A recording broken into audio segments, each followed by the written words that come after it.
Olá, eu sou o pastor Clóvis Costa e este é o canal A Pregação em Perspectiva.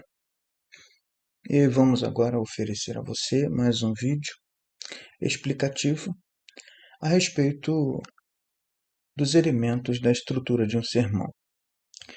Na semana passada, falamos com vocês a respeito dos três tipos de sermão. E essa estrutura de sermão pode ser aplicada perfeitamente em qualquer um dos três modelos. Ok? Nós vamos, em primeiro lugar, ver a respeito do texto. Nós precisamos levar em conta algumas considerações a respeito do texto para o sermão.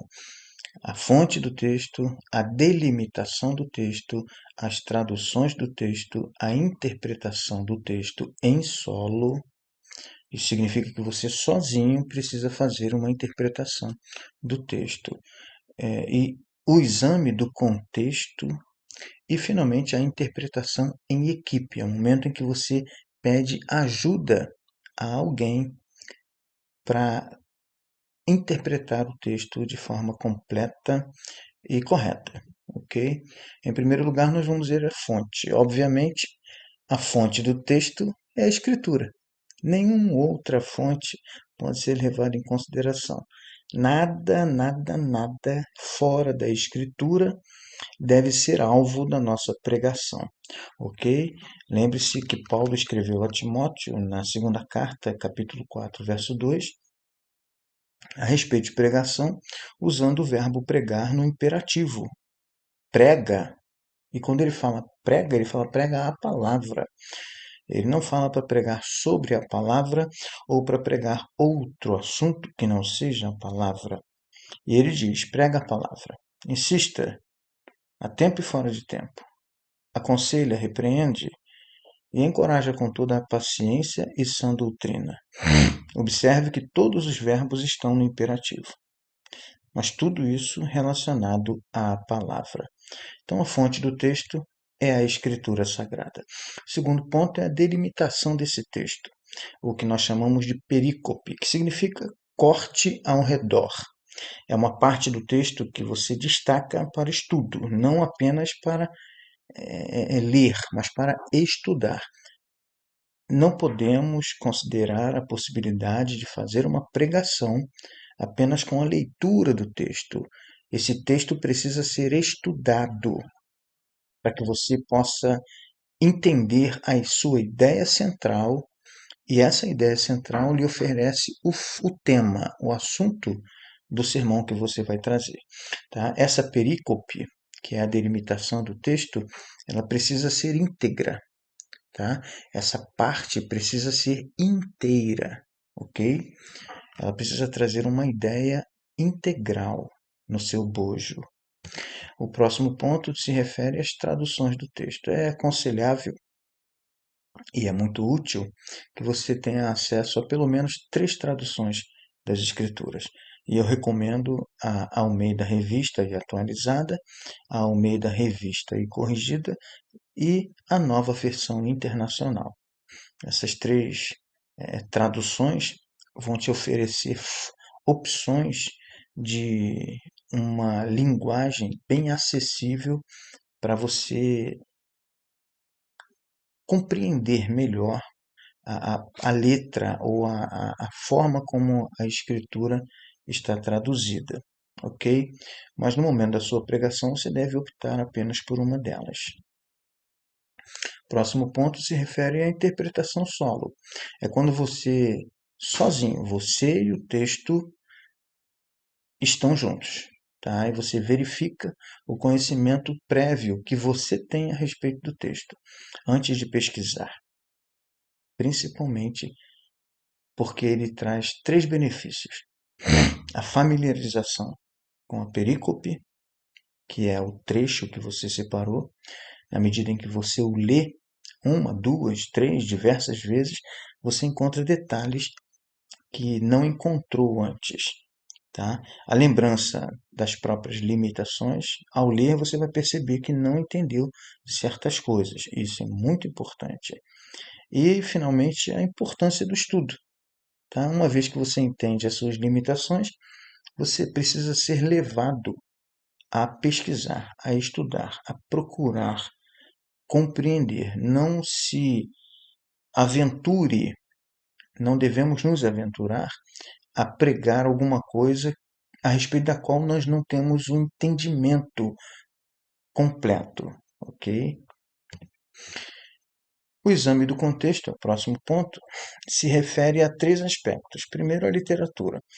E nesse aspecto, nós precisamos entender qual o propósito, entender a respeito dos referentes e do contexto. O propósito automaticamente se refere à razão, ao motivo, né, ao objetivo do texto. E esse objetivo precisa ficar claro para quem vai pregar, para que nós não preguemos alguma coisa que o autor do texto não queria que fosse transmitido. Geralmente, esse propósito está nas palavras repetidas, nos verbos. Por exemplo, o texto que nós lemos de Paulo a Timóteo, os verbos estão no imperativo. E esses verbos estão relacionados com a pregação da palavra. Então, aí você já encontra o propósito de Paulo ao escrever aquele trecho para Timóteo. Esse é o princípio, esse é o rumo que devemos tomar ao examinar literariamente a Escritura. Os referentes se diz respeito às pessoas envolvidas no texto. Tá? Em algum momento você vai perceber que aquele texto foi escrito por uma pessoa para outra pessoa ou para outras pessoas. E em alguns momentos o texto ele insere diálogos, ele apresenta diálogos. As pessoas envolvidas nesse diálogo são importantes também para uma boa compreensão do texto. E esses referentes estão dentro do contexto, ok?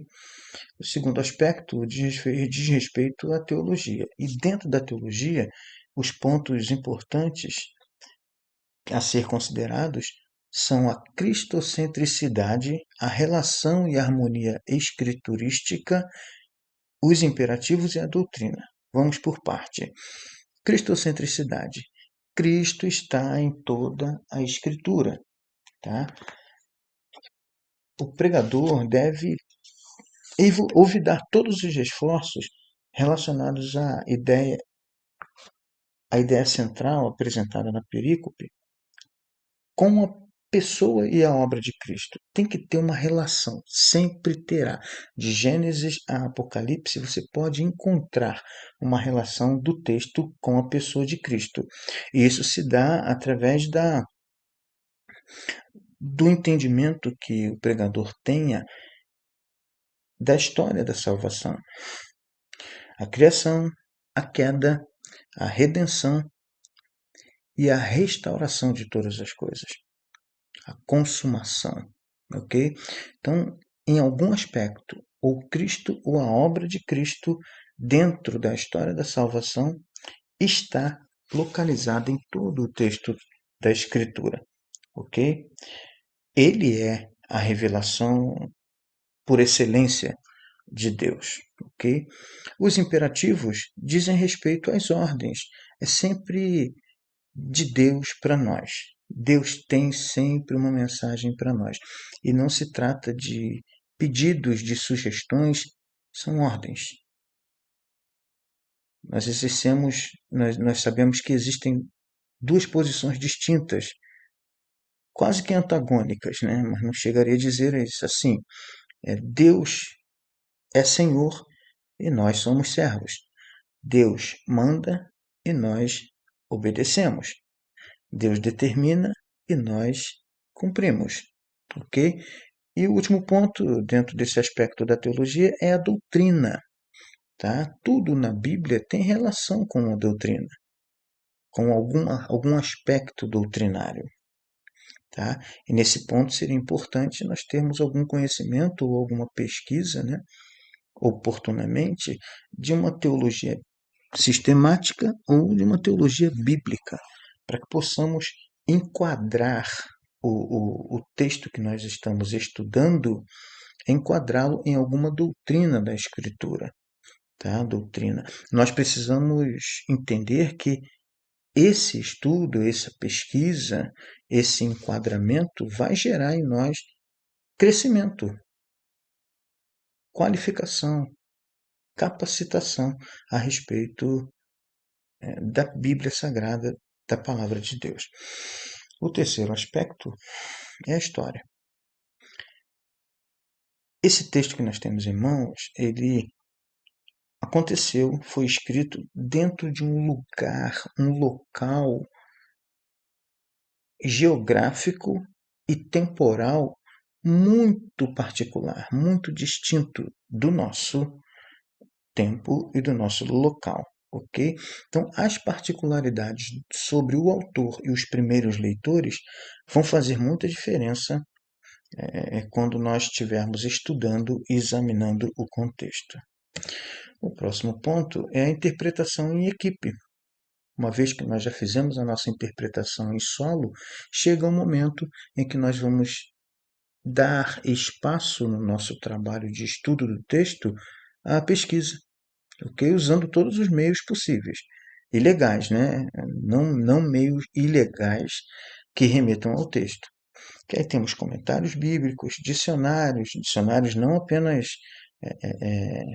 bíblico, mas dicionário da nossa própria língua, isso para facilitar, né, o entendimento de termos e vocábulos que são de difícil compreensão, e para alguém que domine as línguas originais, ter um dicionário da língua hebraica ou do grego faria muita diferença também.